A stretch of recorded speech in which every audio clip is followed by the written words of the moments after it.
differently. I look at it as a complete disaster. NASCAR legend Kevin Harvick just unleashed one of the harshest critiques we've heard in years on a rising young driver. The 2014 Cup Series champion didn't hold back when analyzing Heim's catastrophic weekend in Chicago, calling it a complete disaster and exposing exactly what went wrong for the 23XI Racing development driver. The Chicago street course weekend was supposed to be another opportunity for Heim to showcase his talents behind the wheel of the number 67 Toyota for 23XI Racing. At just 23 years old, Heim has been making waves in the NASCAR Truck Series and has been getting selected Cup Series opportunities as part of his development with Michael Jordan and Denny Hamlin's organization. His previous Cup Series appearances had shown flashes of brilliance, including a respectable 13th place finish at Kansas and valuable experience gained despite a 37th place result at Nashville following an early wreck. However, what unfolded in Chicago was a masterclass in how quickly things can go wrong in NASCAR's most unforgiving environments. The Grant Park 165 presented unique challenges as a street course, demanding precision, patience, and perfect execution from drivers who were still learning the intricacies of racing through the streets of the Windy City. For Heim, these challenges proved insurmountable in the worst possible way. The weekend began to unravel during Saturday's qualifying session, when Heim made a critical error that would haunt him for the rest of the event, in a moment that perfectly encapsulated the razor-thin margins of NASCAR competition. Heim crashed into a wall during his qualifying attempt, suffering significant damage to his car's suspension components. The impact bent a crucial toe link, immediately compromising the car's handling and leaving his team scrambling to assess the damage with precious little time remaining. With 41 drivers competing for spots in the Chicago race field, including 5 open entries fighting for just 4 available positions, every tenth of a second mattered desperately. Heim found himself in the unenviable position of needing to beat at least one other open car to secure his spot in Sunday's race. The other drivers vying for those final positions included Will Brown, Austin Hill, Josh Bilicki, and Catherine Ligge, each bringing their own unique challenges and motivations to the qualifying battle. Despite his team's best efforts to maximize the damaged car's performance, Heim's qualifying lap of 92.506 seconds fell just short of what was needed. Catherine Ligge, driving with the pressure of potentially becoming the first woman to compete in a Cup Series race since Danica Patrick, managed a lap of 92.368 seconds in the second qualifying round, bumping Heim out of the field by a margin that measured in mere hundredths of a second. This is where Kevin Harvick's analysis becomes particularly devastating and insightful.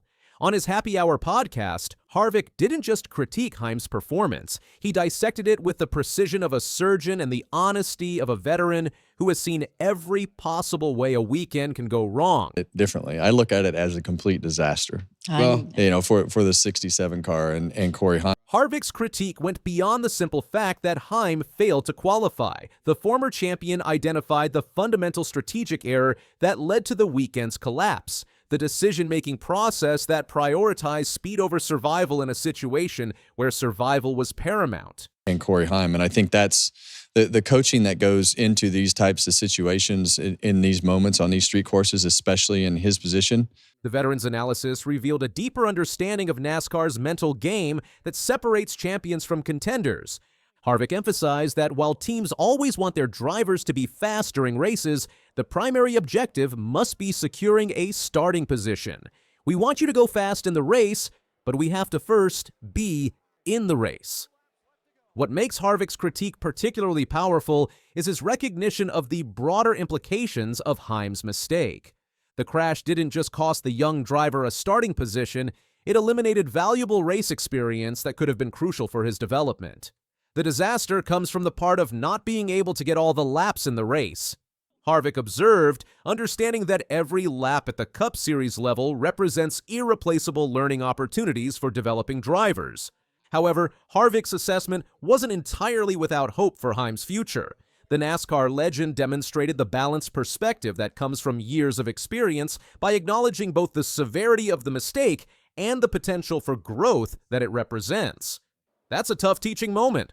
Harvick admitted, before adding his belief that Heim possesses the mental toughness necessary to learn from such setbacks. But I think a guy like Corey Heim, that is mentally tough like he is, you think that that'll be a learning moment that he will never forget.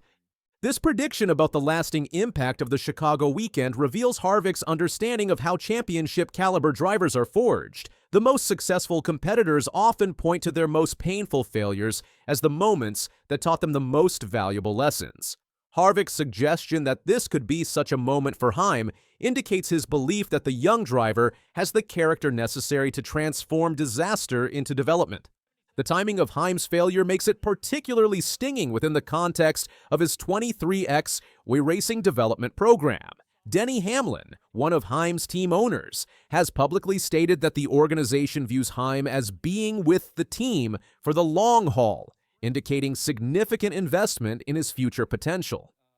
Harvick himself has previously predicted that Heim will be winning Cup Series races within 3 to 5 years, assuming he gets the right crew chief and team support while accumulating the necessary experience. For Catherine Legge, Heim's misfortune became her opportunity for a historic achievement. Her successful qualification marked a significant milestone, as she became positioned to be the first woman to start a Cup Series race since Danica Patrick in 2018. Might have caused it and then praised the results. This wreck completely messed up the new in-season challenge tournament. Hamlin was the top seed going for the $1 million prize, but the crash got him eliminated by Ty Dillon, who was the 32nd seed. That's like a 16 seed, beating a 1 seed in March Madness. Chase Briscoe, the 2nd seed, also got knocked out by Noah Gragson, the 31st seed. These were huge upsets that proved one bad moment could destroy anyone's chances, no matter how good they were. While Hamlin was praising the wreck, other drivers who got caught up in it were pretty angry. Corey LaJoie was really critical. Heim's response to the setback demonstrated maturity in accepting responsibility for his error. Made a mistake on my first lap and bent the toe link, tried to get everything I could out of it after that, but clearly wasn't enough. That's completely my fault and still trying to process all of it. He posted on social media showing the accountability that championship-level drivers must possess.